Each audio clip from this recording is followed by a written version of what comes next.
So have fun with this one. Couple of points to note: that these glued tabs are under a lot of strain. I've used the glue gun here really for speed on the camera, but I would suggest using a wet glue and letting it dry to get the best results. Otherwise, so if I show you here, things can have a habit of just breaking away.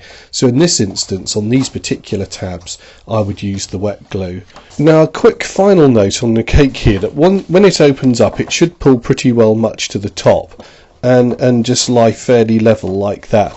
Now if it's catching on the side slightly, and it does have to come up through and it hasn't quite centered, or it's just catching, don't be afraid just to get a pair of scissors and just trim a wee bit off if it's catching.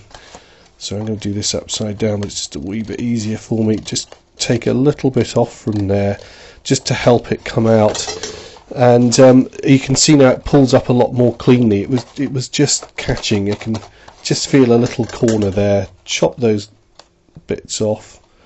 It might not, it just depends. Sometimes it goes together quite well, other times it can catch a little bit.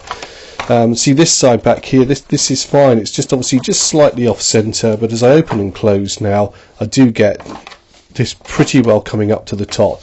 You'll always get a slight gap here because remember, it is just paper, and it's a fantastic and spectacular pop out, but it will never quite go and be perfectly round. But I think that's fantastic now. That's not catching, and that's what we're after, just a nice smooth lift on that particular part of the mechanism so it comes up nicely. So there we go, that's a little bit of sort of after maintenance just to make things pop up a little bit more smoothly.